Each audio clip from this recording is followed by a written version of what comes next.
Good evening, I'm Meteorologist Tuttle back with you here to talk about these storms coming into central Oklahoma from the west. Again, if you're watching me on Facebook, we're going to put out the link. You can get direct Facebook live notification from me.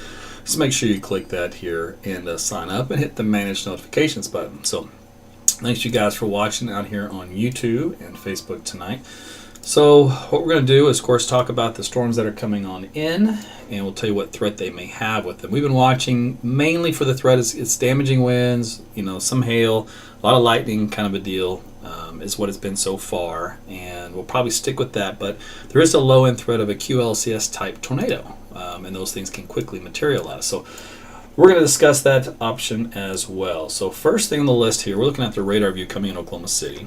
All right, so this is the line of storms out here to the west based off the terminal Doppler weather radar. And if I look right here in this little area just west of Minco, there's a little bit of a weak circulation couplet right here. And so that could turn into one of those quick little QLCS type tornadoes. There's even a little rotation signature noted by the radar at this point in time.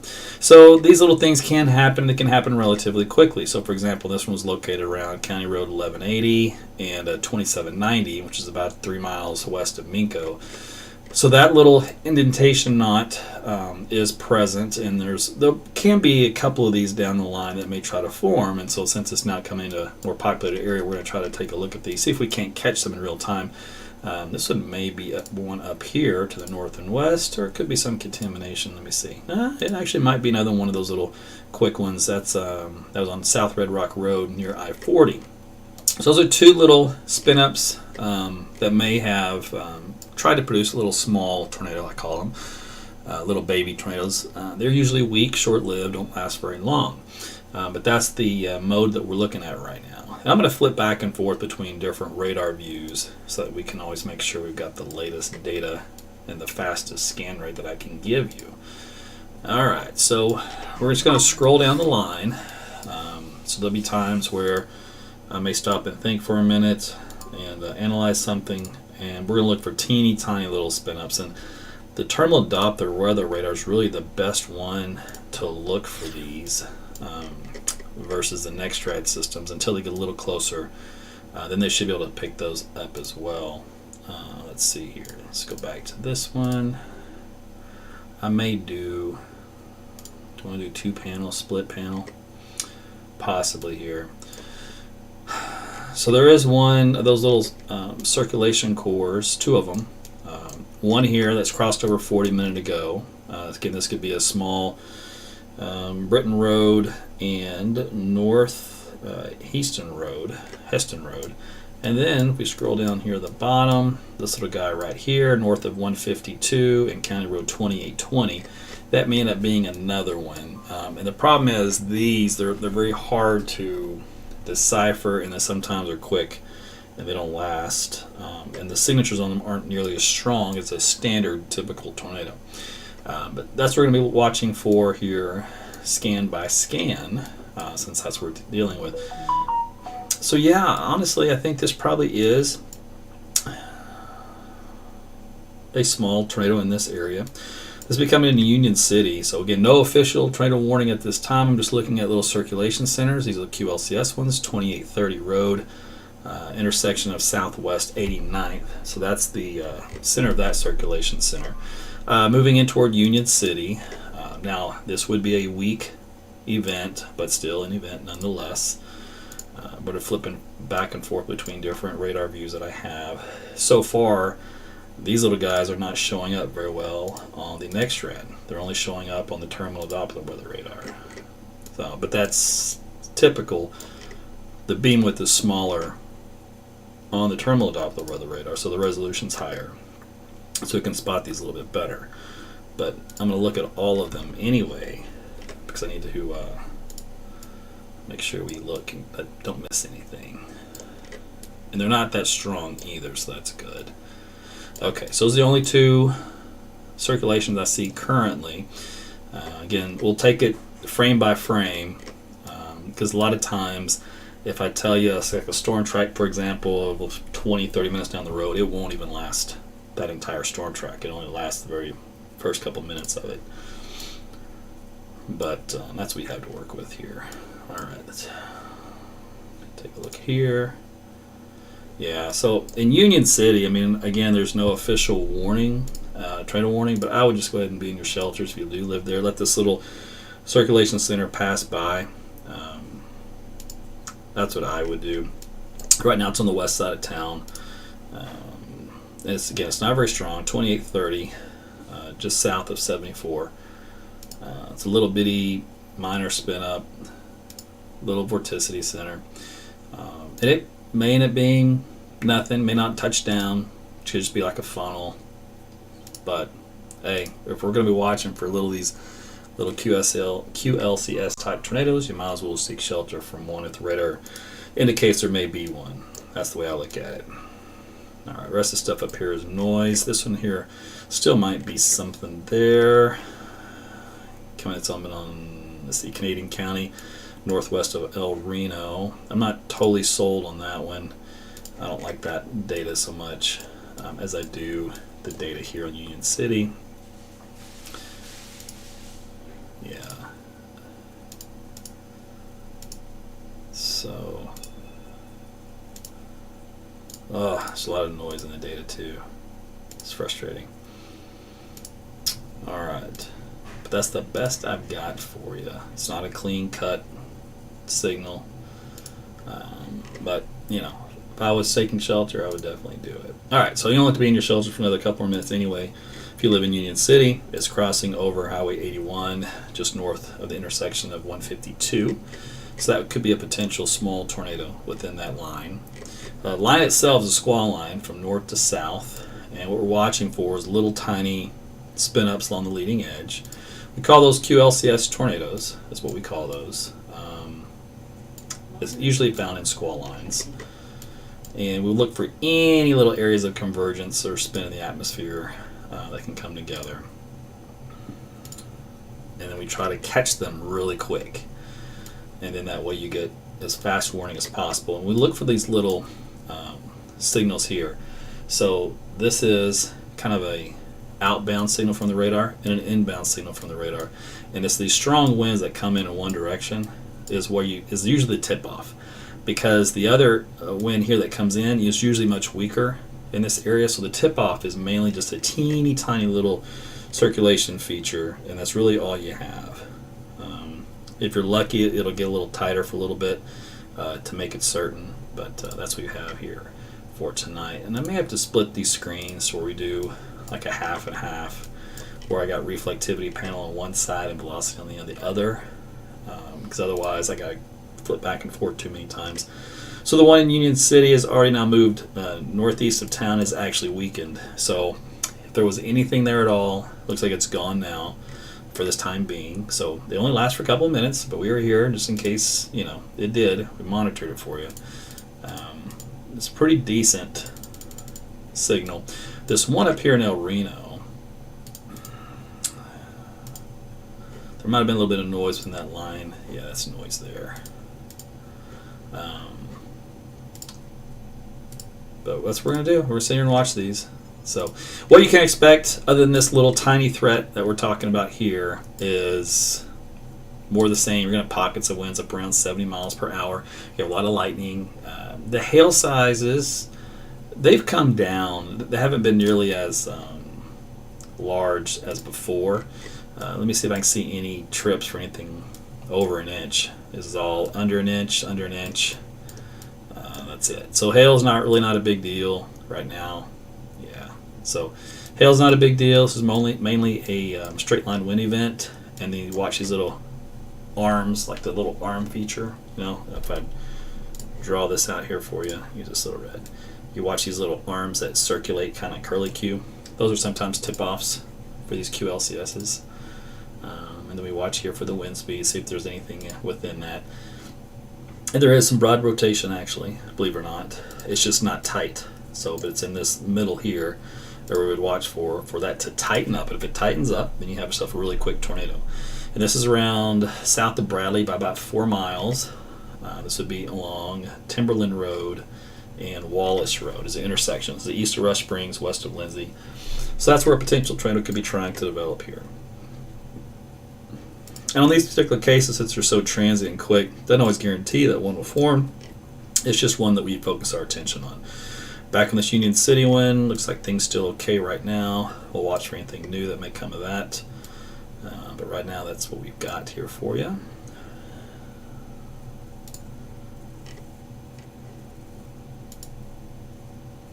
So thanks for joining me. Make sure you like and share this video, post it on your friends' pages, your own wall. Let everybody know they can watch some severe weather coverage that gets into the detailed radar view aspects of the science and technology, and we explain it to you step by step. And at the same time, we give you the information you need to seek shelter and to make sure you're not in harm's way. One of these little indention knots coming in around Bridge Creek, coming on right now on County Street 2910 and Sharon Road. We'll watch for that one. Union City's a little broad.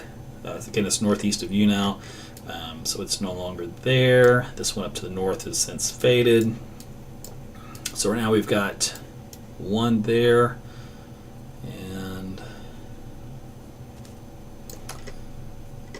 the one potentially down here. So we have two that may try to do something, and I can see we're going to have some problems with the velocity data tonight. It won't be so clean, unfortunately, in these little areas because sometimes there is some high spectrum width issues there.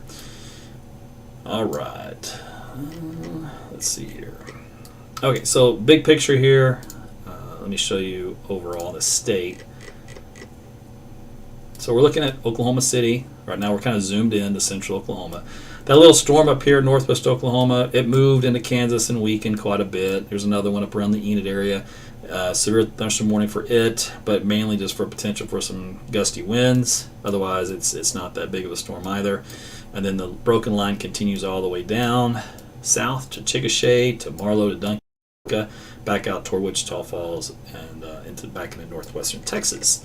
So right now, that is it. And this line will continue, as we showed you in our last update, this line will continue to roll through central Oklahoma through midnight now. So between midnight and about probably 2 a.m., it should be east of Oklahoma City, kind of maybe towards Shawnee or getting close to there in about 2 hours. So we're looking at about a 2-hour window between now and 2 o'clock for it to roll through the greater Oklahoma City metro area.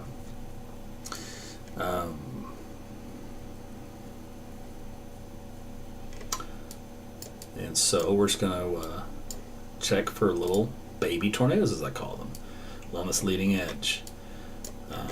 So here's a little tightening area here on 81 south of Okarche, but it's still nothing to write home at yet, just a little something that gets my attention. Looking down the line, I don't see anything else there on this particular radar view. Unfortunately, you have to be pretty close to the radar to see something, unless it's just a very significant circulation feature. All right, let's go to the test bed off the radar in Norman. Still watching this broad, elongated area of shear, but nothing's tightened up on it yet. Going down the line. I'm just going to go up and down the line, north and south. So if you get a little lost, your bearings, that's all I'm doing. I'm going north and south along the line, looking for anything that jumps out at me that says we might have a little tiny piece of vorticity that gets twisted up into an updraft and produces a small tornado. That's all we're doing. And there's no guarantee we're going to see one, but they are aligned in that manner. And also, let me show you this. So if we look here at the shear in the atmosphere for the arrows, we got a southeast wind that turns to the south to southwest in the lowest 10,000 feet. And the wind speed's up around 50, 55 knots. So that is a lot of deep speed and directional shear. So that means the atmosphere is primed to try to produce a tornado in this environment. In other words, with the spin aloft in itself. All right, south west of Yukon, northwest of Bridge Creek.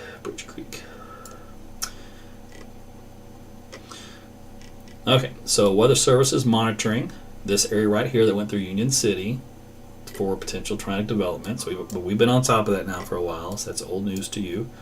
What are the other ones we're looking at? The Bridge Creek area. So Here's Bridge Creek. Here's another one of those little guys right here. See, it's not much, and you can miss it real quick. But that's another little area. Let me flip back into this guy here. All right, Twin Lakes is not seeing hardly any of these. Radar beam at this level is about 2,000 feet. So we're trying to look at under 2,000 feet altitude to spot these little tiny twisters. All right, that's where we're at right now. And this particular radar at 1,500 feet for the one down in Norman. This is the test bed there. So this is this guy right here. Kind of wrapped up a little bit. There's not a whole lot of outbound. Let me switch over. Yeah, it's just very weak. That's in Tuttle. This is on, by the way, let's see, let's get you a main intersection here. County Road 1200, and that's east of there, and Frisco Road. And this, everything's moving to the east, northeast. So the whole line is moving east, and these little individual spin-ups are moving northeast. So if you hear me call one out, and you live northeast of there, because I'm giving you the exact intersection, I'm giving you the relation to the town, you can either seek shelter, at least thinking about it, or get your bearings as to where this is in relation to you, and it'll be like that as we go through the next couple of hours. And I'm going to have to switch back and forth between a ton of different radar views so we don't miss one.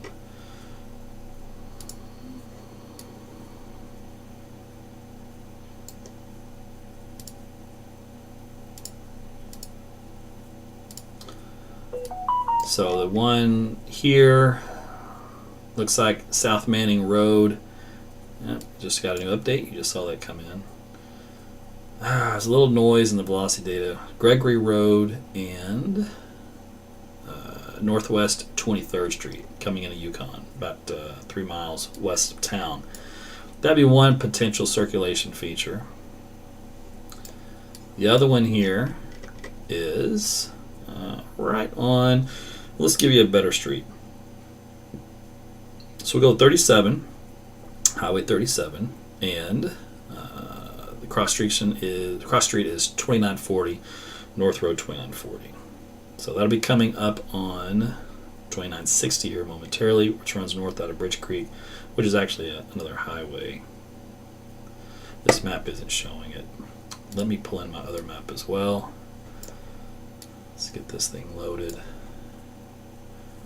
We'll turn that off. Turn this one on.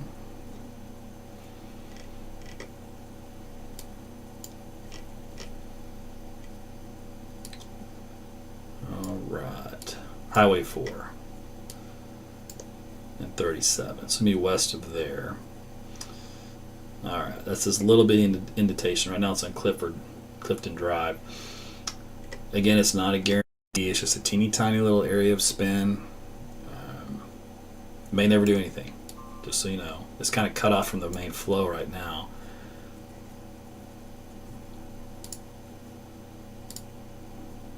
But it does reside on the tip of this little hook, right? These little baby hooks is what we're looking at. Anytime you see a little hook and you have a little indentation with the velocity data to go along with it, then you got to pay attention. That one that we're looking at way down here, vaporized, I believe. It didn't last long. Let's see if I got anything down here. Nope. Okay. And let me do this.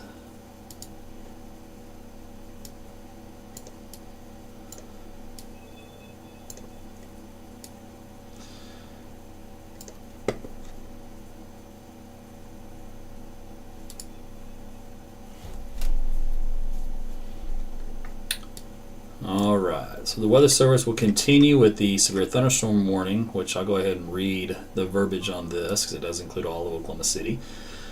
This was issued 1 minute ago. Severe thunderstorm warning. Let's see, for Blaine County was canceled, but it continues for all of Oklahoma County and other surrounding counties. Let's see, that would continue to include Kingfisher, Garvin, Grady, Oklahoma, Cleveland, Logan, Canadian, McLean. At 1207, severe storms located along a line extending from 6 miles west of Hennessy to near Yukon to 7 miles south of Bradley, moving northeast at 45. 70-mile-per-hour wind gusts and nickel-sized hail. So as you can see, the hail size is not that big, but wind's still up to around 70. And of course, it continues to cover all of the Oklahoma City metros: Oklahoma City, Norman, Edmond, Moore, Midwest City, Del City, El Reno, Chickasha, Guthrie, Newcastle, Blanchard, Pauls Valley, Purcell, Kingfisher, Yukon, Bethany, Mustang, Choctaw, War Acres, and the Village. Again, that's everybody here in central Oklahoma. The potential is there for a quick, small tornado in the line. Right now, the most favorite area is this little area we were watching that just crossed over 37 and 4 east of Tuttle. Has now moved up to still 4 Mustang Road and east 1180, about to come across the county line the next scan. It is not tightened up to where it should be a tornado, but it is potentially could be. So that's one of those deals where I believe some municipalities will sound tornado sirens to be just in case kind of a deal, just to be safe. So, like for example, there was a funnel spotted, 3 miles south of Highway 37 on Cemetery Road a little while ago. Okay, so that verifies the idea of a funnel in some of these cases. And let's see, Yukon, looks like they may have sounded their sirens, because there are some sirens going off. So it's probably from Yukon. So if you're in Oklahoma City and you're hearing the sirens, it's likely for the Yukon area, because there was some, radar indicated rotation, but right now it's a little messy in the Doppler radar aspect. But there was a little residual northwest of Yukon. This data is a little dirty though, so it's not really necessary to be trusted. But emergency management may be looking at that and then going to play it safe. But that's up in Yukon right now.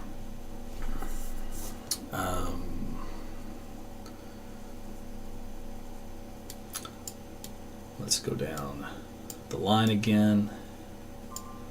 Still watching this little guy here, which we talked about before, and it kind of went away. It's this little dill here. It's moving pretty quick. There is some indication of at least some inbound velocity data, and that's a good rollover there back on the red. So right along Highway 6, so it looks could be a potential developing tornado as well here. It would be a very low end. You have 0, so very weak. That's just east of Bradley by about 1, 2, 3, 4 miles, just around along Highway 76. County road is Bear Creek Road. And also there's 130th Street, so coming up in that intersection. So if you live in that area, you might want to be in your shelters as that storm passes by you. It'll make its way toward Meridian Avenue, and coming up on 150th Street, probably just south of there, Meridian Avenue. May make it over here to 59, and was it 59 also, or 59 splits. So we'll see if that develops into a tornado. They do have sirens in Bethany going off as well.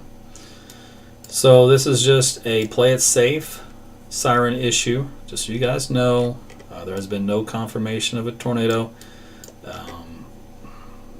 but it's one of those deals where they don't want it to happen and everybody's asleep and no one's paying attention. But right now there are no tornado warnings confirmed or no tornadoes spotted. We've been watching the line for these little bitty eddies that may try to turn into something. We had one early around Tuttle and it's since dissipated. We've got one down here east of Bradley, but even then it's not all that impressive on that view. We'll go to this view. Still kind of broad on the rotation side of things.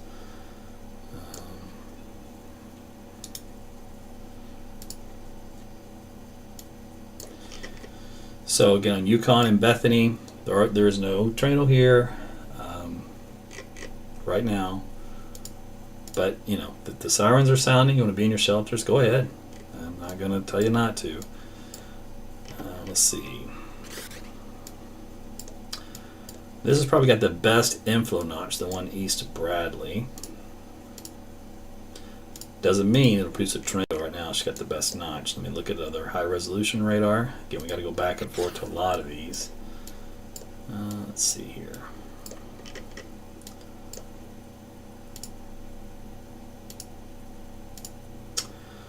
So that's still the area of circulation that's just falling apart some. So it's not as impressive as it was a moment ago.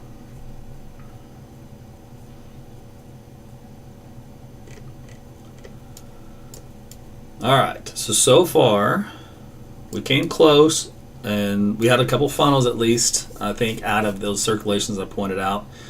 I don't think we've seen any confirmation of any touchdowns though, so that's good. We're still watching though for a potential one of these to tighten up.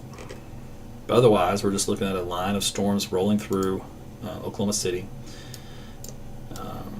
west side of town right now, and there's been a couple sirens sounding. And just so you know, every emergency management has their own protocol for sounding sirens, and none of them match the other. So you can hear them in one city, and the next door city doesn't blast anything. That's because everybody does their own thing, based off of how they feel they need to. So that's why there's going to be some inconsistency. This storm here has the greatest, like we talked about, the big strong arm appearance, right? So it's got the best reflectivity structure that would indicate potential tornadic conditions, but the winds have not tightened up. In other words, we're watching this red and green couplet, right? But they're separate. So it's kind of on a broad area here and a broad area here. What you want is something like filled in right here in between them, and we don't have that yet. When that happens, you have a tornado. So it may do so, it just right now it's not this very second. And this radar does update every minute, so we should get some good data out of that one. Let's take a look at this radar view.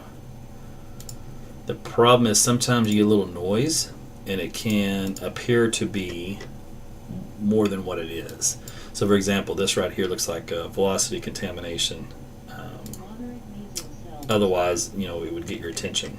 As rightfully so, it's in the right area, but I think it got a little excited. And what we can do sometimes is look at that. Look at the next scan already came in and it disappeared. See, velocity contamination, and then nothing. But anyway, that's at the lowest level, which was about 1,400 feet.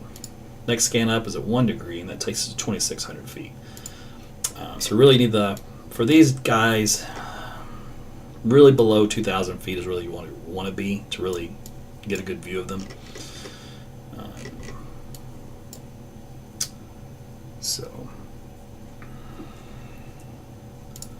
that's what we have right now, and we're just going to kind of watch it. So thanks for being with me. Again, I posted a link on the Facebook comment section. So if you're wanting to get live notifications when I do go live, because sometimes events of severe weather, I sign off and I sign back on, sign off, sign back on. Like that does happen. And there's times where I'm on 6 hours solid, and that happens. If you want to get those notifications though when I do go on and off, because Facebook may not tell you all the time, you can sign up and get those that way. Okay, so we're watching for so we do have circulation that's still kind of ongoing in this region here. All right, it's messy, it's not clean, but at least there still is something here. And this little 4 that you see on the map is a TVS. It stands for Tornado Vortex Signature. So what it just means is that it's detecting enough of a column of rotating air to trigger the algorithms on the radar that, hey, might be something you want to pay attention here, radar operator. That's pretty much what it's doing. I'm going to look at these other radars that we have to see if we get some confirmation.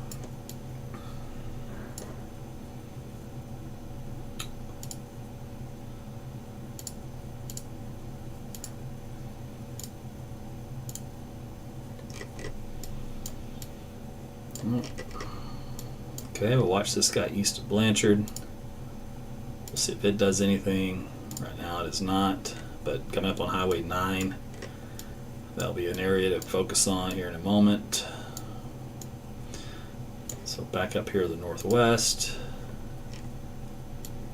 Nothing there. Okay. Let me go over to level 3.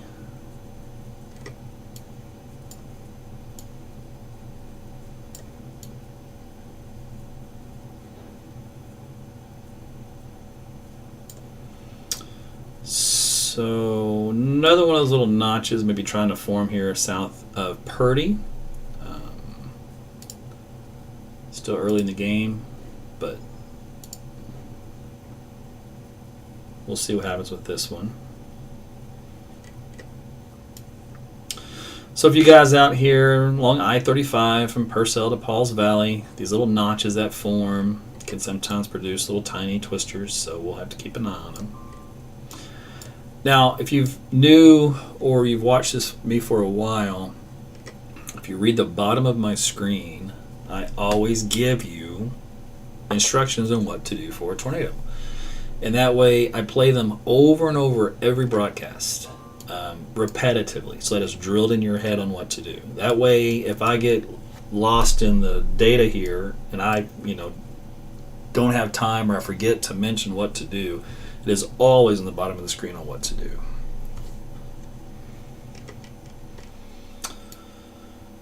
All right, let's see. This guy here is still not overly impressive.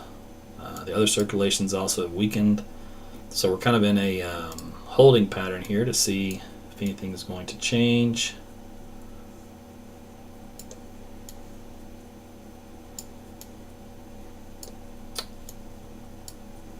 All right, new scan.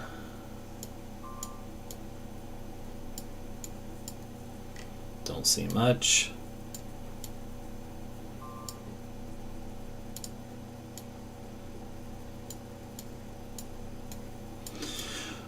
So what you have to do is we use kind of a couple of different radars for their strengths and weaknesses, right? So one of the strengths of the NextRad radar is that it doesn't rain fade. In other words, it still maintains the intensity of the storm. So they're nice red, strong looking, etc.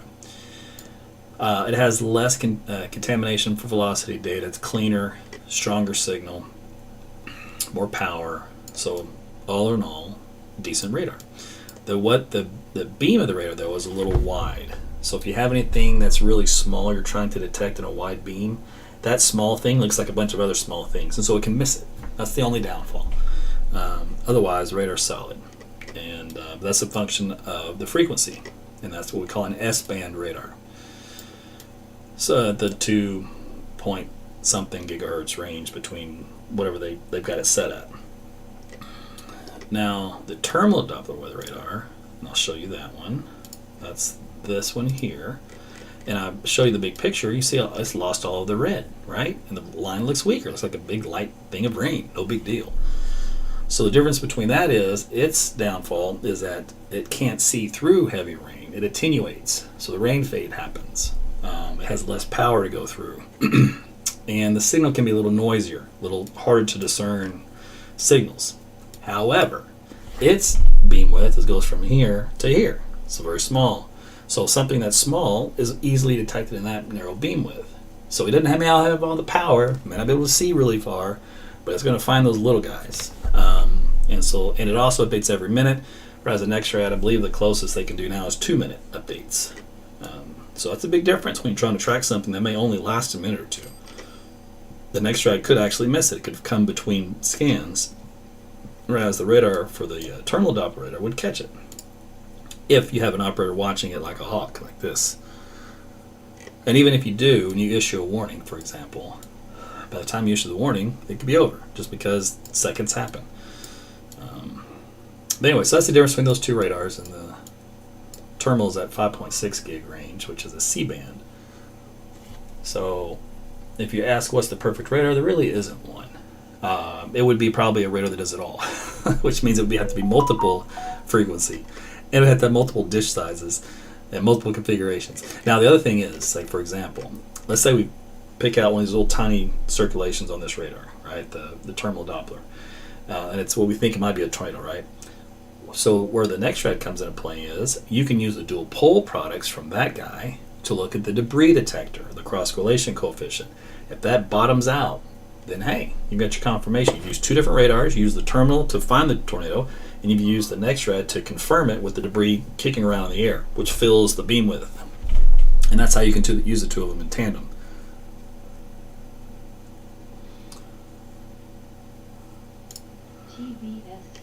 All right, so that's kind of how that works in radar meteorology. I worked with both systems, so I'm used to doing them both, and if I had to pick one, I really couldn't give you an answer. So I like them both. All right, so we have a couple of interesting phenomenon areas here. Let's take a look at this one. Yep, so this is our little dude that came out of Bradley and Kreiner. So it's wrapping up a little bit more. So you see how we have basically this little batch right here in much closer proximity. So it's trying to do something that it wasn't able to do before. We'll see. Another couple scans and we should have our answers whether or not it's producing a tornado.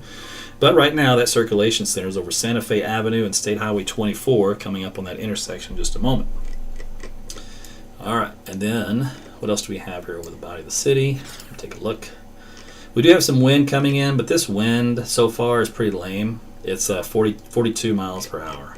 So there's not really, honestly, guys, I'm telling you right now, it's not really even a severe thunderstorm warning criteria. It doesn't match the wind, does not match the hail. It might match the brief tornado threat, but that's a tornado warning, not a severe thunderstorm warning. And right now, the main areas for that is down here west of Purcell by about 4 miles, 5 miles. And then the one down here around Antioch, east of Purdy, little something down there that still pretty dirty in the data, but there is some circulation around here. That's east of Highway 76 by about 6 miles, just east of Purdy. All right. Let's go and look at this guy here. So we have another one of those little weird looking notches coming into Piedmont and West Edmond, right? But do we have any wind with it? And we do not. That's good. How does that look? Well, from my camera view, it looks like a solid white wall of clouds with a little bit of lightning thrown in. And it's windy. Just took a wind gust from the south at 36. Temperature of 73.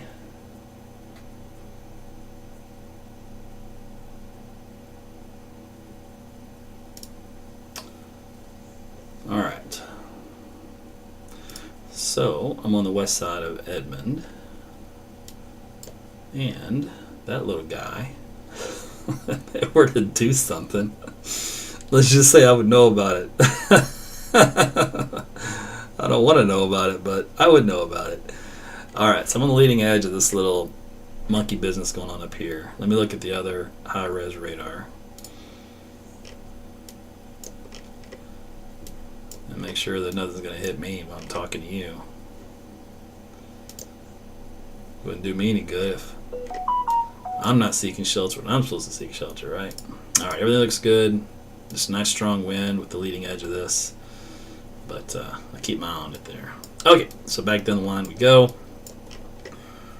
Little hook over here coming into the Norman area. Oh, and we do have a little enhancement of the wind field there. By the way, wind speed still 40. Let me see.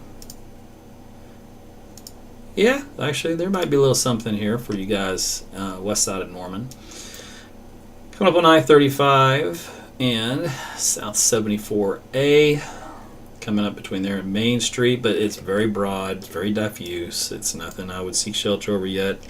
That's just a little couplet, little circulation couplet that's very broad, very weak. It just caught my eye. It could disappear completely next scan. Say, for example, this one down here in Kreiner, which looked like it might start to do something. You know what happened with it? Nothing. Died out. Even the ones down here right now are doing nothing. So, easy come, easy go. So, let's see what we got.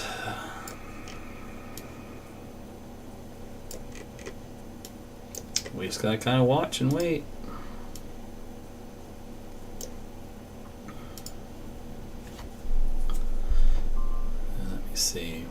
How's the wind doing? Still out south, gust to 38. 39. Whoa. Let's see what this guy's showing. So I've got two stations, at Davis and this other one. The Davis is on the roof, so it's going to read a little stronger than the one that's on the fence line. I can hear it out there, though. All right.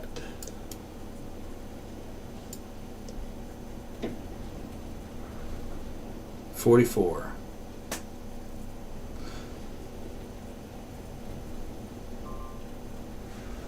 That's weird. It said like 99 for half a second, but clearly it was confused. It did hit 49 though. Man. I'm in the middle of this circulation feature, whatever it is. Hit 49 miles per hour again.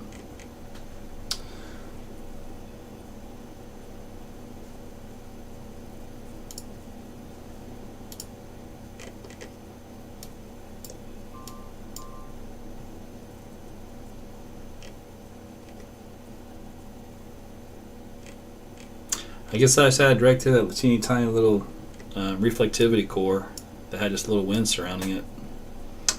So there you go. All right, back down here to the south side. Okay. That all looks good. That looks good.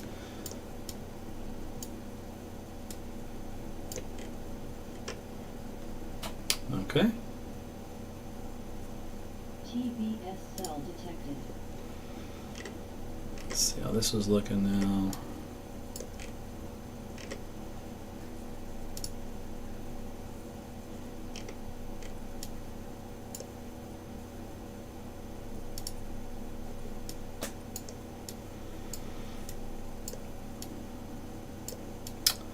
I got nothing on this radar of any concern.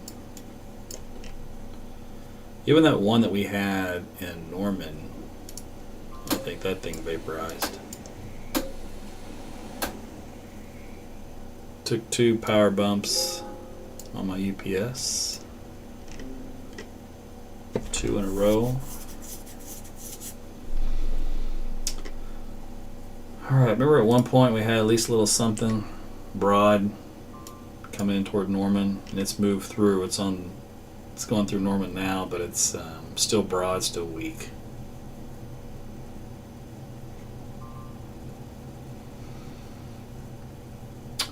And that's on the northwest side of downtown. So there's Robinson and 77. I'll be crossing over that here in a moment. But again, it's weak. I wouldn't think much about it.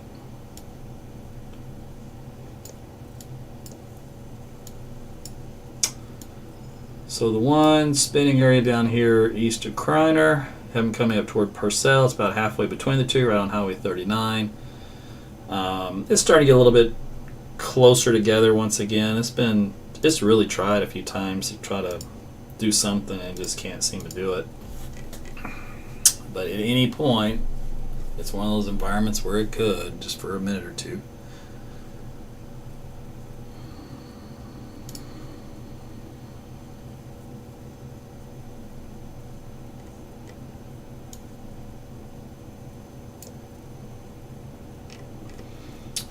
Now, I will tell you this. If you're new to Oklahoma, you're new to Oklahoma City, or you're watching this, you're like, what is going on with all these radar maps? What is all this red and green stuff you're showing? Welcome to Oklahoma. You don't get this kind of coverage across the rest of the country, especially in areas that don't see a lot of severe weather. They will never show you a velocity map because you wouldn't understand it. They don't have time to explain it, and they just don't have the kind of weather for it. But here, you're going to see velocity maps a lot. Okay, so that little intersection of wind is still there. This moved out of the Norman area. This is the area of interest. So it's still not tightened up. It's just a little curly Q of spin. So that little hook arm we talk about. So it would be something to watch. If it tightens up, it would produce a brief tornado. Coming up on 77. And intersection is East Rock Creek Road. So let me update on this radar. I haven't done this one in a while. while. I've got so many to choose from. It's hard to keep track of which ones I've used and haven't used. Coming into Hall Park. So East Rock Creek Road and 77. That's where this little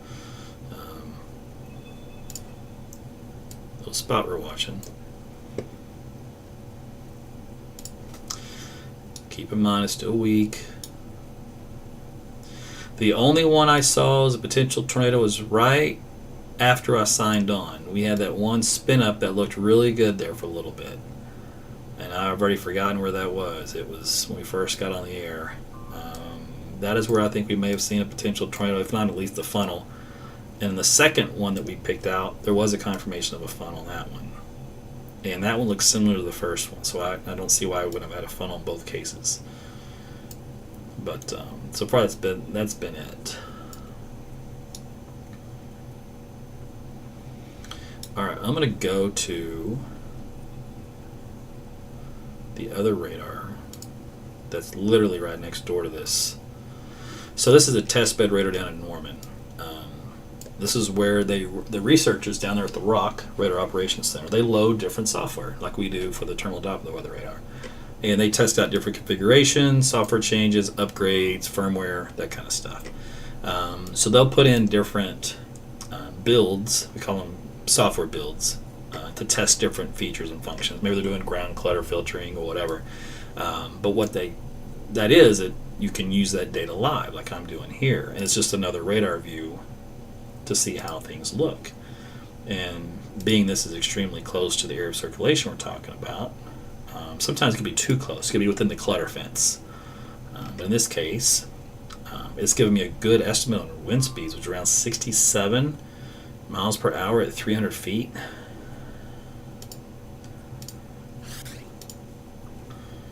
Yeah, here we go. 64, 62, and that's at 150 feet. So it is windy, and you guys probably get a little bit of minor wind damage in Hall Park because of this, even if it's not actually producing a tornado or won't. Oh, well, I take that back. The Weather Service is going to go ahead and issue a tornado warning because of what we just looked at, what we just talked about. So this is, and there was a new scan of the terminal Doppler weather radar. We're looking at so here's a great example when I was telling you about the beam width, trying to catch something. The other radar didn't catch the couplet as so well as the terminal Doppler radar did. Alright, so that is a new tornado warning that has just come out for this circulation. So let me get the intersection for you. And this is going to be on East Tecumseh Road and 36th Avenue Northeast. So this will be a potential tornado. It's at least a funnel because it matches at least the look from the other ones that we've seen. Tornado warning is for southwestern Lincoln County, Oklahoma County, Cleveland County, Pottawatomie for this one particular spot. Severe storm capable of producing a tornado located over western Norman or about 6 miles southwest of Stanley Draper Lake. Should say northeastern. Moving northeast at 45. Alright, so we do have southeastern Oklahoma City, Norman, Moore, Choctaw, Harrah, McLeod, Stanley Draper Lake, Stella, Neuwalla, and northern Lake Thunderbird. Includes Interstate 40 between mile marker 165 and 178. So this would be this particular tornadic region. Again, this is east-northeast of Norman. I think that wording may have said northwest by accident, but it's northeast. And this is the track. This little white line here is the official track. Now, the inbound and outbound actually looks pretty good. Actually looks decent as what it's looked like so far. And the algorithms have tripped over a darker rotation signature as a result. So from all our recent spin-ups that have tried, this has been the first one that's actually had a decent radar interpretation of it. And now it has that nice hook ball structure. That's what this is here. This is usually kind of a debris ball type signature. So we do have a good, likely a decent tornado here. It'd probably be an EF1 or an EF0. So it would not be a strong one. Again, it's on the weak one, but we've got a good at least signature on the radar for once. That gives us some confidence in that. Now I'm going to go back to the other radars, and look for a debris signature. So there's the Twin Lakes next red radar there. And that's got the good circulation couplet. But now it's got a little debris, looks like a reflectivity core in it. It's hard to say if it's co-located with the debris signature because it's in the clutter fencing, and that's an issue. So I won't have a definitive on that until a new scan comes in to do confirmation that it did any damage, is what I'm trying to say. Now, this is located over, unfortunately, there are going to be some homes. There is going over a neighborhood area. So hopefully everybody's okay, they're safe, and they're in their shelters. It's a sparsely packed region, though, so it's not a deep city area, but there are several homes in the path. Location is now on East Indian Hills Road and 48th Avenue Northeast. That is where this particular tornado was located.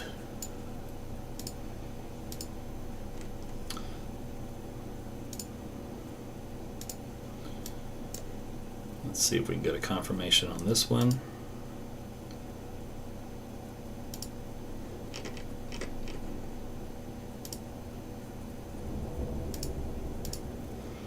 I don't see a confirmation on debris signature yet, but at least the velocity is there to indicate, more than likely, a high probability. Terminal Doppler radar. Look at this one. Still got good structure. A little broad on the circulation on the overall side, but there's a tight end couplet here on the back end. That's still off of East Southeast 179th and South Douglas Boulevard, just northeast of that intersection, where the winds are a little stronger. But the overall structure may have weakened a hair, so that's good. Let's see here.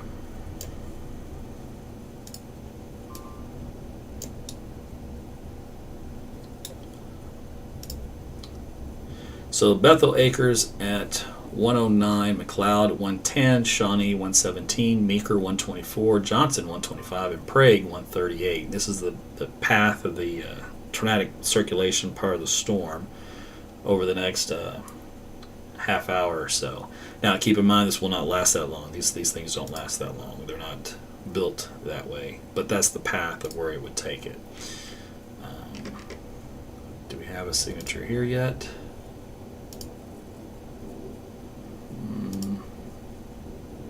Inconclusive.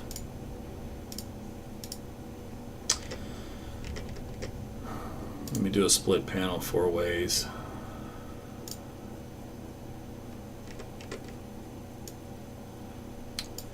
There is some lower values of CC in here, and that could be a little bit of debris kicked around, but it's not a solid circle like what we would normally see if I go back a frame.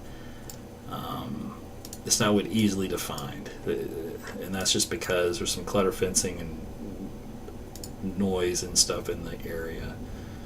Let me try from this radar view.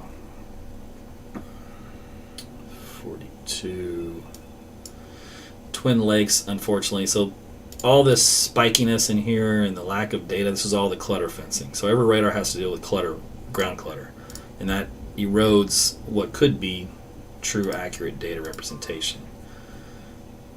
And so that sometimes makes it hard to get the data that you need.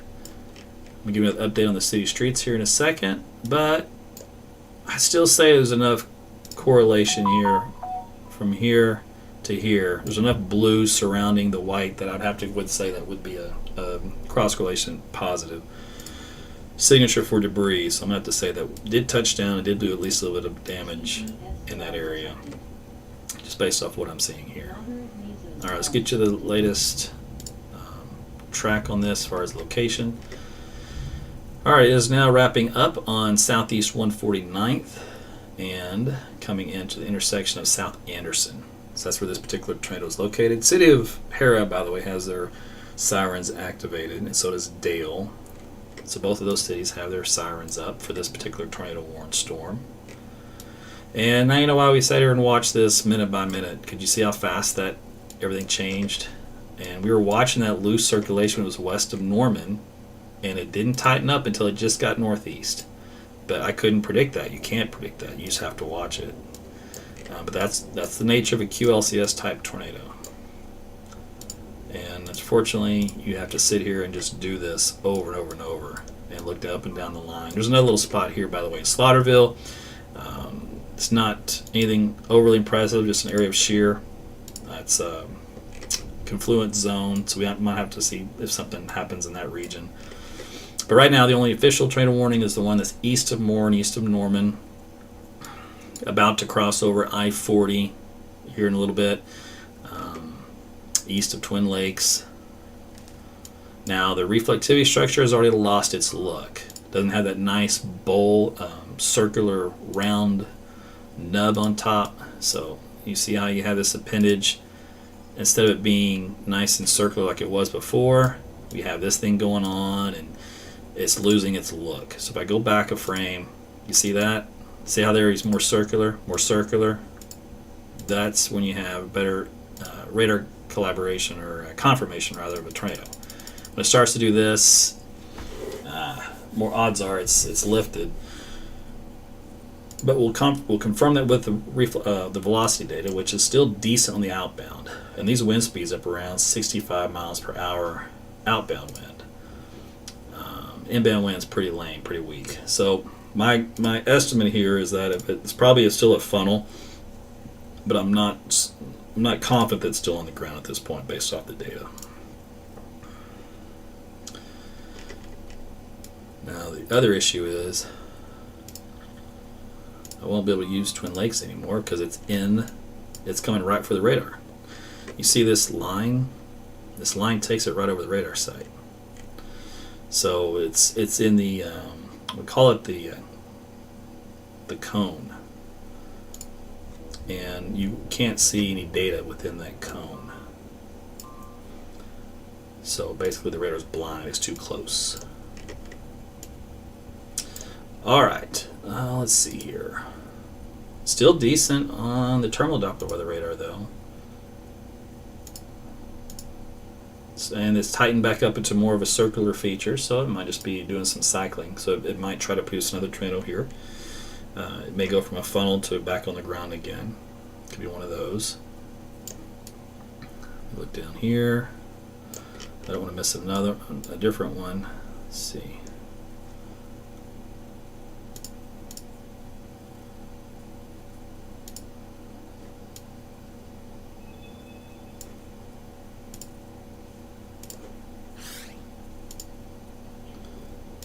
Alright, that one's okay. So back up north we go. Alright, 48 after. Alright, this is coming up on, currently it's southeast 134th. Let me see if this will give us a good intersection as well.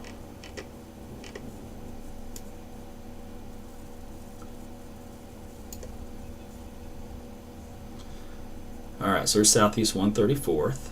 And coming up on the intersection of Hiwassee Road, South 134th and Hiwassee Road. So this is where this particular tornadic circulation is going to be. Just left Anderson. The outbound winds on this, let's see, 60 to 70 miles per hour. So still pretty significant wind within this. If I go to the storm relative, oh, can't do it that way. Let's do this.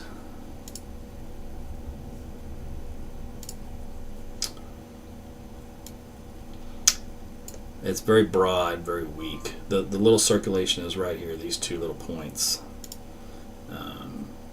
So on the southeastern intersection of Hiwassee and 134th.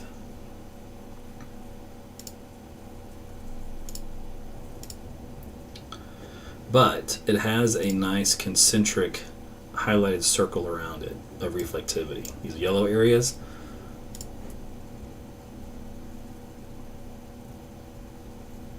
So even though Weather Services put out a statement, they didn't have high enough confidence to switch the warning over to radar confirmed tornado debris signature because it was too close to the clutter fence, because of the noise. And we talked about that real time, so you now know what they were having to deal with. So I do everything they do. So you hear my thoughts, you just can't hear their thoughts. But then they will type their thoughts out later after they've had them for the media partners. In other words, the TV guys, they can sit there and read this stuff. So you get it first just because you get to hear my brain before you get to read their brain. All right, so let's see. We're going with some increase in winds here around close to 70, 68, 69. So again, some damaging winds despite, probability of a tornado or no tornado. It doesn't matter. You still got some decent damaging winds with this one.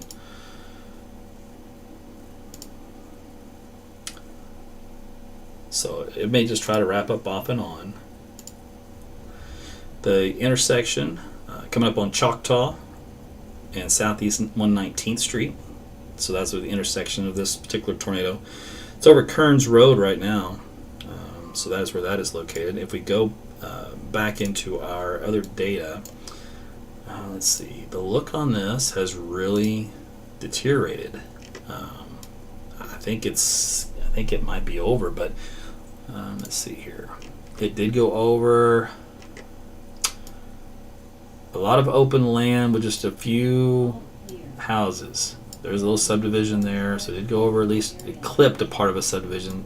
It looks like it may have gone just mainly north over the trees. That's good news. There were some just very sparse subdivisions in this area that it went through. Otherwise, a lot of trees. So for the path it shows, it actually, of all the paths to take, it actually picked the best path to have to take in an area that's populated by homes. So that was good news.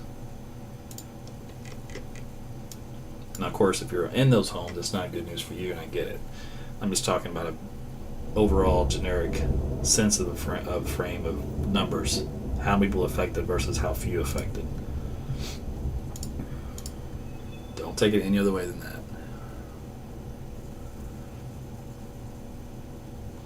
Alright, so that's going to continue to try to do something here. What's interesting though is you can see it's gusted out. You see this little line that extends out like this. That's kind of like a mini gust front.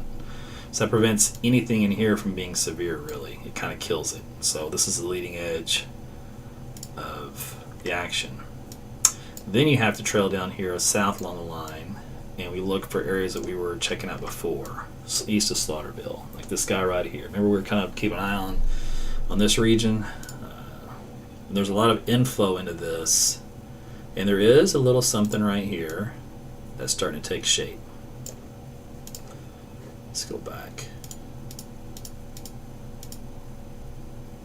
Yeah, that's the area we're looking at before. And that is over Banner Road and 120th Avenue Southeast. That's east of Slaughterville. So Banner Road and, 120th Avenue Southeast. You might have a little brief looking funnel trying to dip out of the sky.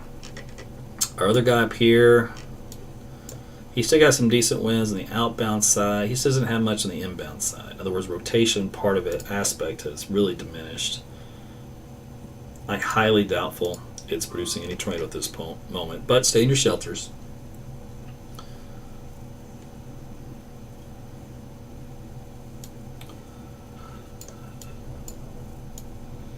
And we'll watch this one in Slaughterville. If this picks up on the next frame, then they'll probably have to issue a tornado warning. Let's see. Warning just came out. Not yet. So that's good. Though, it'll be coming up to you, so you might want to just at least be thinking about heading to your shelters. Just be ready. If you want to play it safe, just go ahead and go there. That's not going to hurt you. It's always a safe thing to do.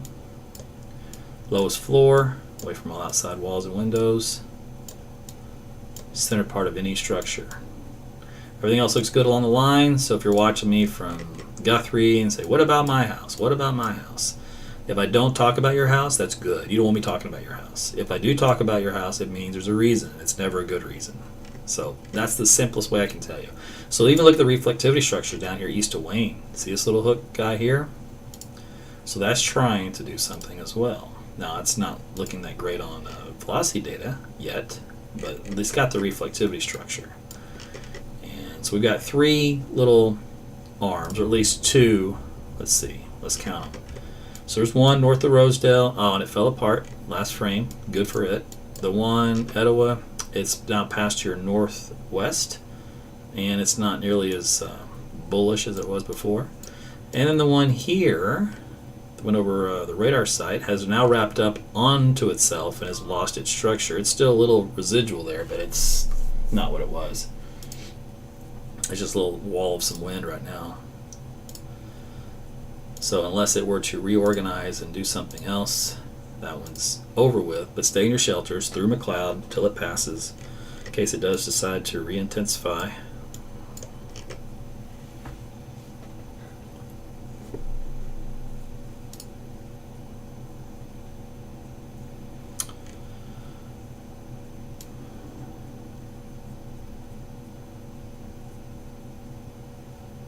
So that is our only warning of the state, just so you know. There's no, remember how earlier, well, I'll take that back. This broad area is under a severe thunderstorm warning. So in other words, the entire line. So let's go this way. Just when it comes to tornadoes, there's only one. But if you look at the entire line, this guy here up and down, from just west of Stillwater along I-35, all the way down to Pauls Valley. So it's just one long severe thunderstorm warning. Let's see, it actually came out just about 10 minutes ago for the update on this one. It covers a slew of counties from northeastern Garvin to Seminole to Lincoln, Oklahoma, Cleveland, Pontotoc, Logan, Payne, Potawatomi, southeastern McLean. A line of storms moving east at 45 with potential for 70-mile-per-hour winds and penny-sized hail. Expect considerable tree damage. Damage is likely to mobile homes, roofs, and outbuildings. Then it lists a ton of towns, so why don't we do this? Let's get this one up. See how many town names we can throw in here.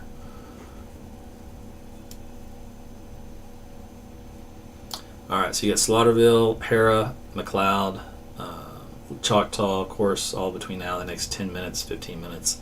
Tacoma Park, Bethel Acres, Luther, Jones, Shawnee, about 118. Tecumseh, of course, Guthrie, Langston, Perkins, Chandler, Pauls Valley, Prague, Seminole, Ada, Stroud, Cushing. So all these communities, some of these are already getting the storm, and then others will be getting it at the estimated time of arrival over the next 45 minutes. So that's just from a long line of storms, which is lightning, heavy rain, and brief gusty winds. Might be a pocket of something around 70. We have not seen that other than around the circulation centers. So that's the difference there. Okay. Let's take a look here. No.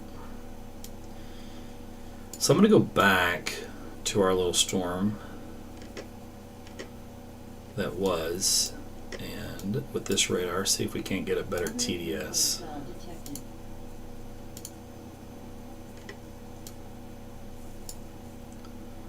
So, no there. No there.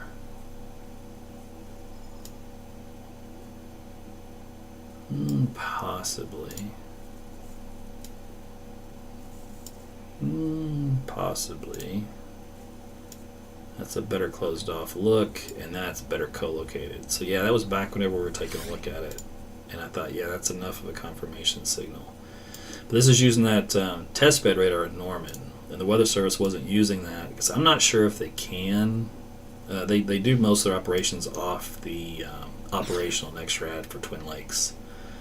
So unless somebody's happened to pull it up and was taking a look, and they're probably busy, they probably would have noticed that. But it looked like there was enough confirmation, at least there for a couple of scans, that there was tornado damage that did occur.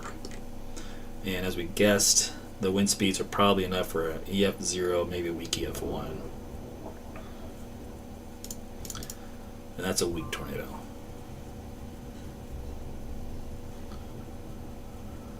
Okay, so what we want to do here. Let's split this.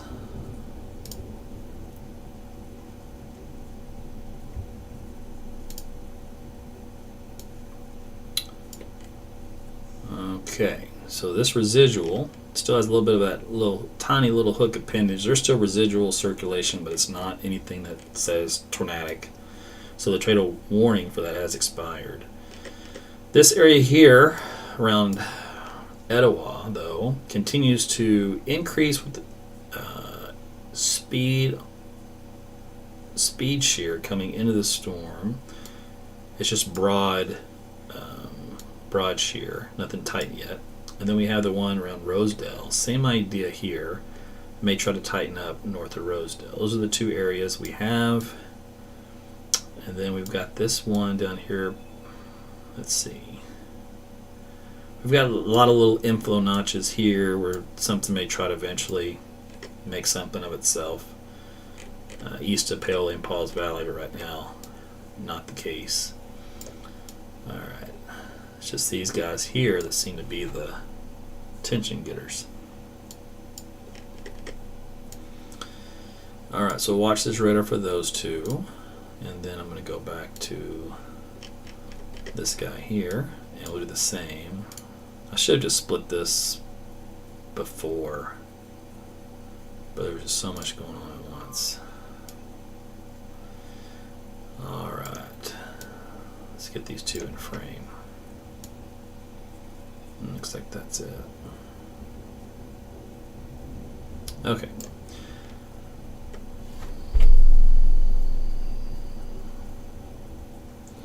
So we'll wait and give these guys a couple of minutes to see if anything happens. The Etowah stuff is... We'll see what the next scan is. See if this guy right here tightens up, which is located at Austin Road South and Southeast 329th Street. We'll see if that does anything. Nope, next scan came in and it didn't. But I guess in theory there could be maybe a funnel, but it's really sad looking on the velocity display. We're at 1,100 feet. But that is some little bit of convergence in that aspect. So that's where I would focus for the next few minutes. And then the one over here, it's not really notching up. It's just kind of a jettison. So it's got ways to go before it does anything, if it does anything. Okay, let's go back over here to Twin Lakes now that that storm has moved out. What happened to it? Get back over here.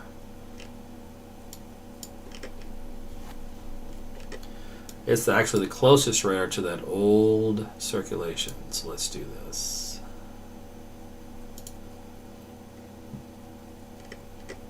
So if you guys are in McLeod, you're like, hey, what happened to that tornado warning? Well, it expired. And the storm that was responsible for that tornado has since broadened. So it's over a 1, 2, 3, 4 mile area versus, say, a quarter-mile area. If it's over a quarter-mile area, you've got a tornado. If it's over a 4-mile area, you just have a large wall cloud-ish area of circulation.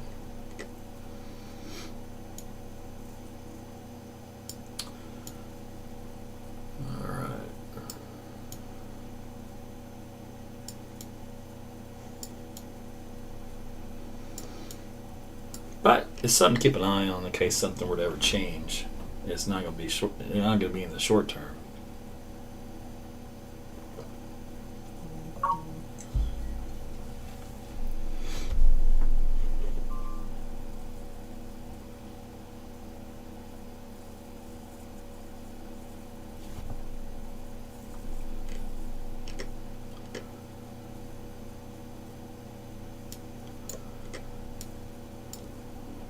Moderate nasal cell detected. So we're still watching these three little areas. So that's this one and this one. And this is I think I went that a little too, drew that one too much, too high. Get that off of there. Right about there. All right, so this is co-located. So in other words, your reflectivity of your radar is on the left, your velocity, which is the exact same thing, but just in the wind field, is on the right. So this is how we look at it.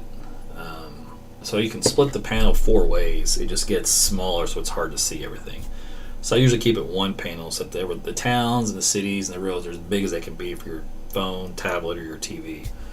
But I can shrink this down to as little as 4 panels, and that way I can watch reflectivity, velocity, tornado debris signature, and maybe a hail signature, right? And get them all 4 in there together. Or maybe a rotation track signature or something. Depends on what our interest is. So that's why you sometimes see me use different panels. And if I have to get down to the weeds, sometimes I go to different panels. Especially if I was trying to find debris signature in a mess. Because you remember, we're trying to find correlation, and we were having trouble because of the ground clutter pattern, remember? So we were trying to figure that out. And that was a mess. But I think I did find it out for at least a couple of frames. It was decent enough data. I think we got a confirmation there briefly. All right, so let's see. Let me switch gears here while we wait on that. If you guys maybe up in Tulsa or east of I-35 are going, okay, so what's the deal here, Tuttle? When's it hitting my house? Well, there's the latest data taking it to 4 o'clock in the morning. Coming in to just about Tulsa County, just west of there, Manford, knocking on your door, through Osage County, back toward Creek County. Extends just past, almost to Okfuskee, actually. Just knock on the door of Okfuskee, and then all the way back down to basically Ada, and then down to east of Ardmore. So that's 4 o'clock in the morning. If you go one more hour after that, there's 5 o'clock in the morning. So now it's coming on the west side of Tulsa, at the Bartlesville, and that line extends, broken down all the way to Cole County. Now, unfortunately, I would love to stay up with you all night long till 5 o'clock in the morning, but I will have to work tomorrow for my day job, so unfortunately will not be able to stay up all night to do this. But it looks like, according to the radar signature, we'll probably have a few more hours where we might see a couple of these little QLCS type tornadoes just based off the model reflectivity structure. And that would be primarily, I don't even want to say that. It could really be anywhere along the line, honestly. So I don't want to get too specific because that'll leave you in error. So that's kind of where that's looking right now. Let me look at something here.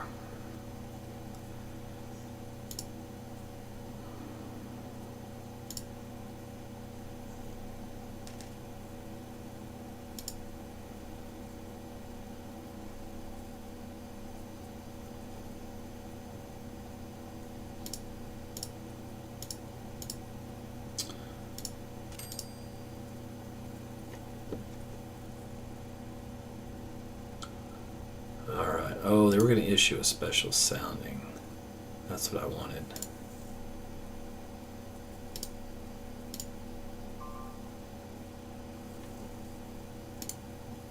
Hold that thought.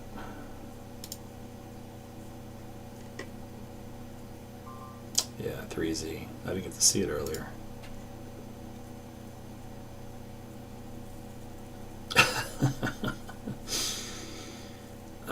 Unbelievable.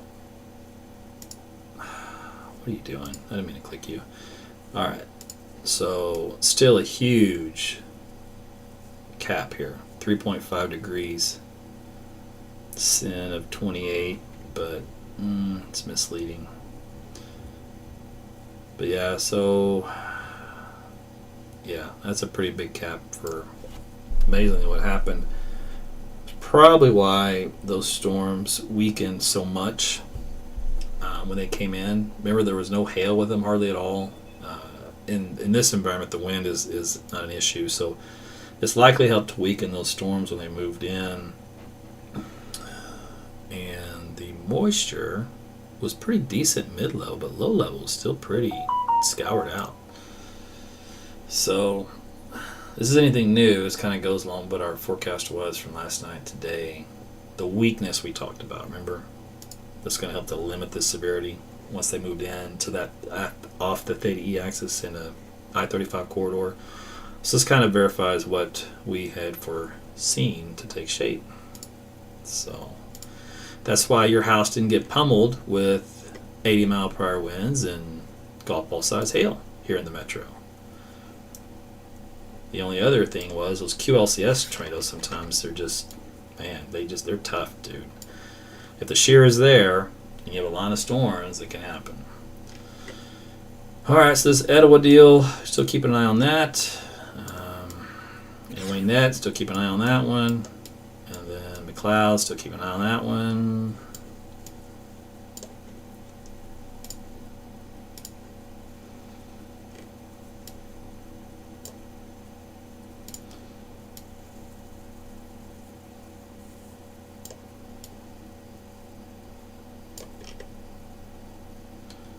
Yeah, they're not. None of these are impressive.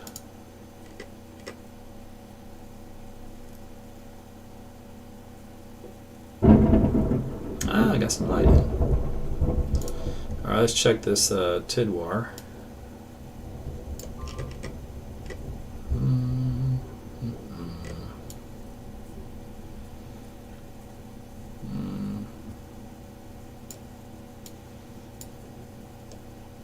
Moderate mesocell detected. That old McLeod circulation is still there, hanging in there.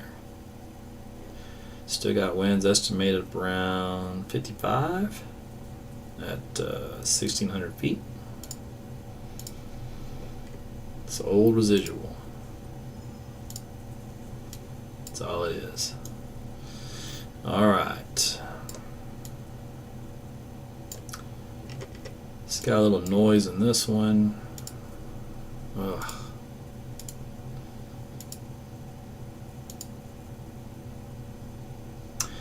Got a little noise in it, but it still has nice convergence.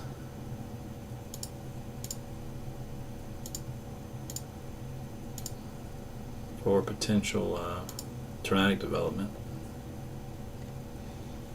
So again, keep an eye on it.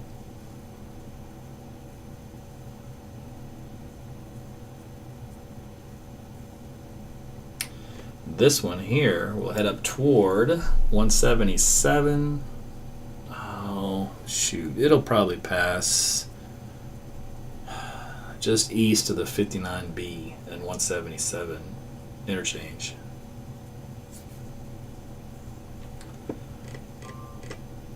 So let's go with what we just mentioned with the strength of the line. Let's take a look at it here.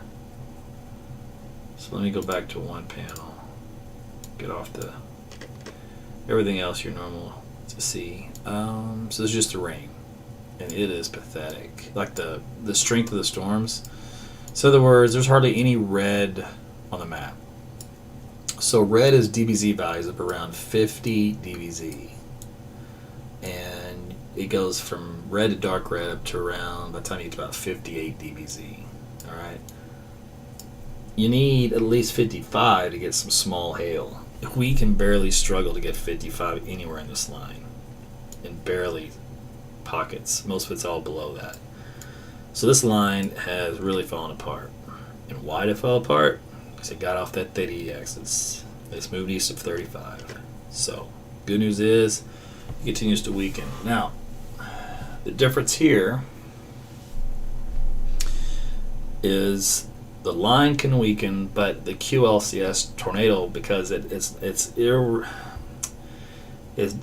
how do I say this? It's not dependent upon the strength of the line.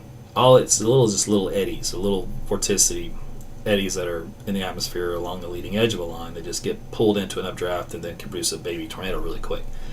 So as long as there's an updraft, which is the entire line is an updraft in multiple areas, You just have to be in the right place, right time. So that threat can continue for a couple hours, even though the line itself is on a weakening phase. All right, let's take a look here.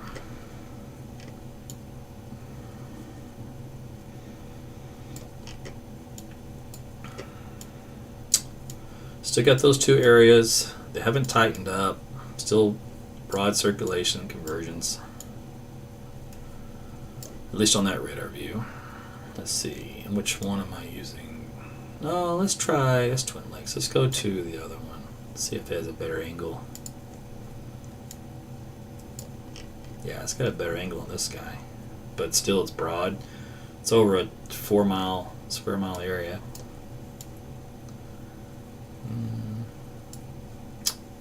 Nothing to any of these. All right. Well, maybe they're all missing it. Let's go to the terminal Doppler weather radar. Let's see if it's got anything. Leading edge. Nope. How about this one? That's still broad. It's over about 2 miles, 3 miles. And then this one, however, look at that. Little notch came up. Now, the problem is with this one,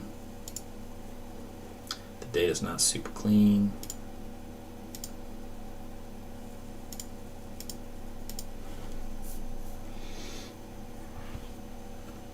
Yeah, so the next scan, what that little signal was is gone. So, still looks the way it was.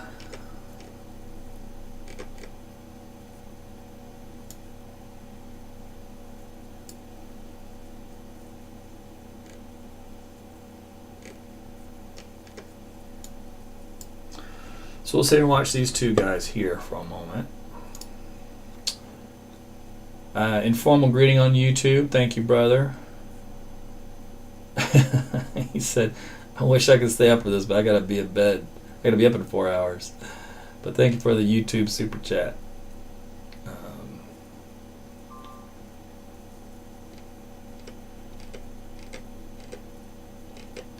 Hey, we don't have that lunatic, looks like, on YouTube this time. Dave Goodrich, I see you with a super chat. Thanks, sir. Appreciate you. There was some lunatic on there the last time we went live for just blowing everybody up. Had a blocking. It was almost like a bot. All right, let's see. This one up here, Brooksville. So you're in an area that has broad overall circulation. That's it. It's nothing tight. It's nothing that says tornado. It's nothing to sound the alarms for. But it's just, that's where you're going to want to focus. But it's been looking like this for, gosh, 30 minutes maybe, as it's come across this same spot of the line. So nothing's happened with it yet. This one down here coming into Pearson, same idea. Hasn't done anything yet, but it's just an area where it's been trying to at least show some type of low level circulation. Moderate nasal cell detected.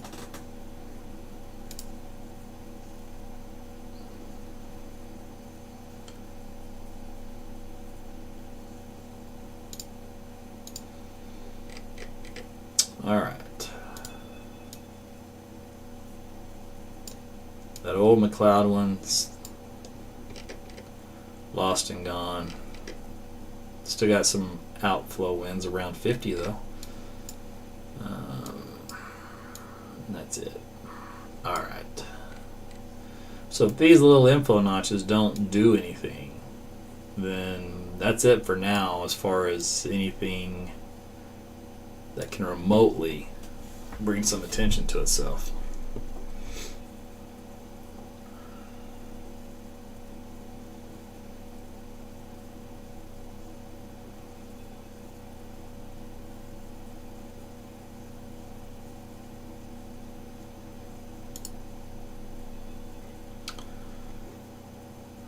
Let's see. There's that one. This one.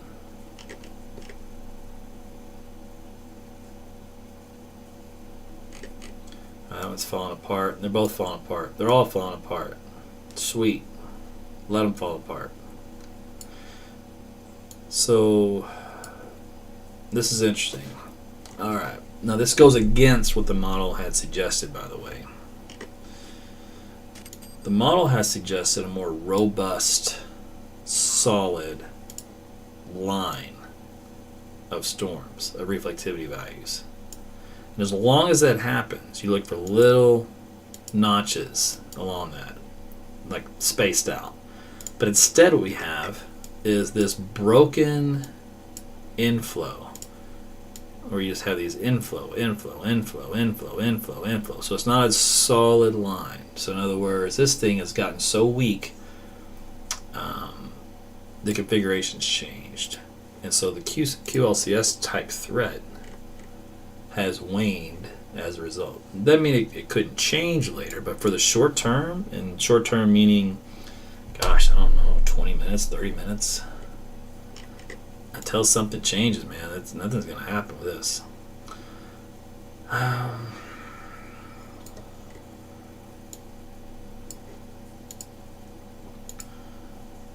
don't know. That's what I got for you.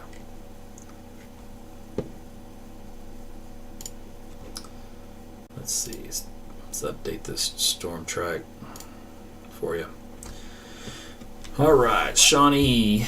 Well, right about now, Bethel Acres, Tecumseh, Stillwater, Beaker, Chandler, all between now through 1:40. So next 20 minutes, and that includes Perkins, Prague, Maud, Kanawha, Seminole, Stratford, Stroud, Cushing, Ada, Yale, Wovoka, Drumright, Holdenville, and Bristow, all between now through 2 o'clock in the morning.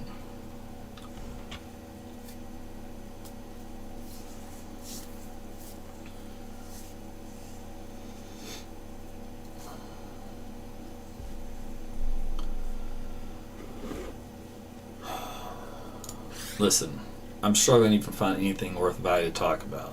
So, if I'm struggling to find something worth talking about, it means there's not much worth talking about.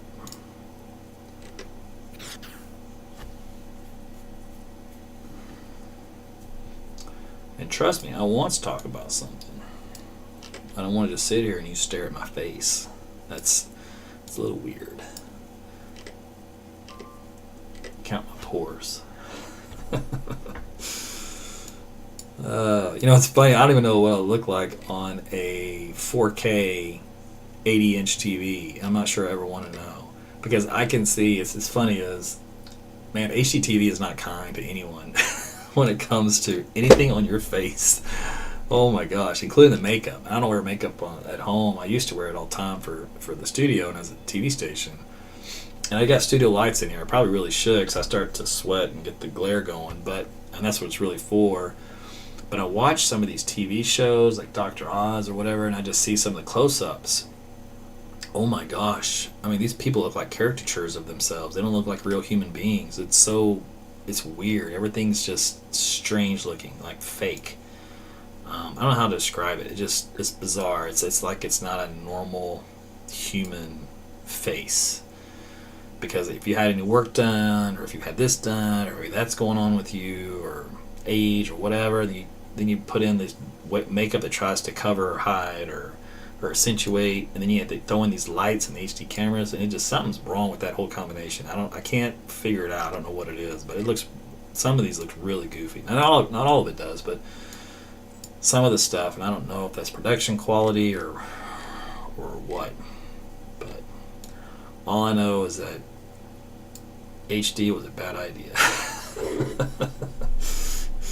So, you don't want to see yourself in HD. I don't want to see myself in HD. Alright, Tecumseh, Brooksville, still same old broad, nothing doing. Same thing out here in Pearson. And if something doesn't happen here in the next few minutes, I'm going to call it. Just so you know. And actually, the way this structure is, I don't think it has a chance.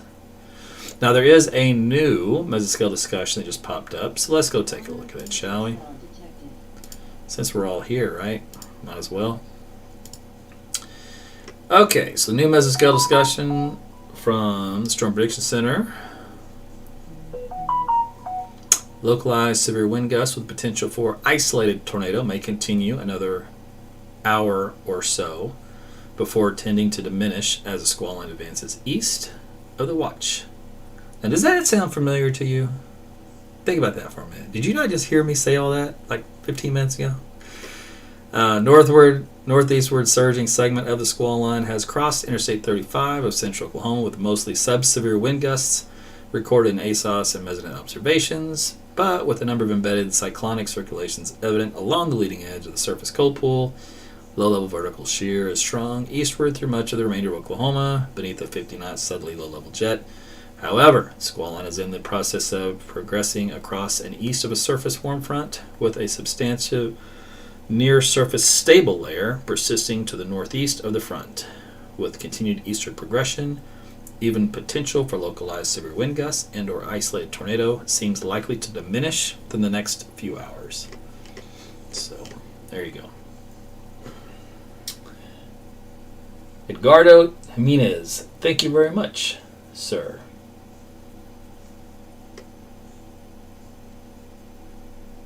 That might be Ed. My Spanish is a little rusty, so I think I got that right. Eduardo Jimenez. Apologies if I butchered it, but I got pretty close, hopefully. But thank you for your super chat on YouTube. And thank you for all my stars on Facebook. Appreciate you guys.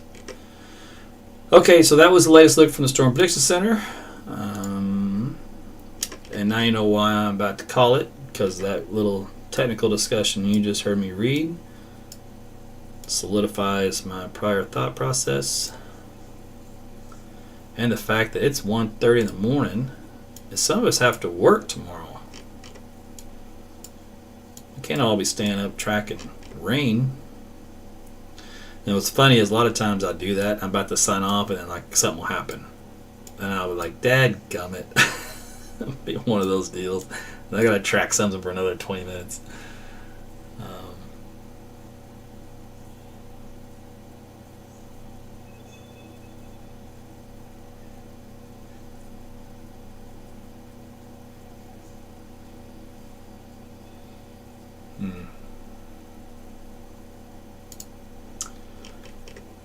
Alright. Did you just yawn? Jody yawned really loud. I could hear it from the other room. She's a trooper, man. Stays up there with me. Alright, let's see here. Anything? Well, I'm about to wrap this up. Let's go to bed. I need a rice cake with peanut butter, though. Alright.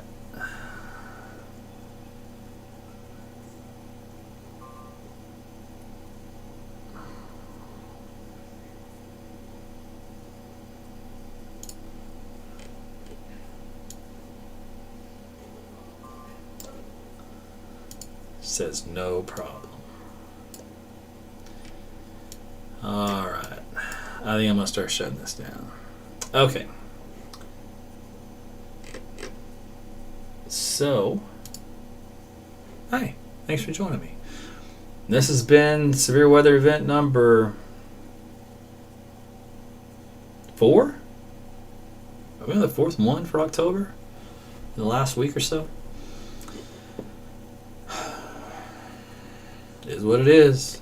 But luckily, these have been, the threats have been for very small tornadoes, very short-lived. And hopefully that one that we did have that went northeast of Norman and from there touched down, hopefully didn't do any damage, significant damage. They go over a neighborhood area. So hopefully those folks are okay. It should have been small based off the velocity data. So we've got that going. But that's about it. Alright, so listen, I'm going to sign off, go eat me a rice cake, and I'm probably going to call it, so I probably won't be back on again. If you do have my weather app, AT's Weather to Go, it will alert you if you are under any additional warnings for tonight. I always recommend using a NOAA weather radio. Also, you can have that programmed. There's a link in this broadcast in the description where you can buy one from Amazon. It's the one that I picked out for you. It's the best one. It's got the best reviews for long-term use. So it's most popular. So grab that one if you want to back up, because I do recommend a backup NOAA weather radio. and your smartphone, because you know you put on D&D or your sleep, a heavy sleep, or you don't hear it go off, or whatever it may be. And then I think that's about it. So I'm gonna take off and go to bed. You guys do the same. Sleep well, and we will talk with you again soon. Thanks for watching, sharing, liking this video with all your friends and family, and telling them about AT's weather. You guys be safe out there. Good night.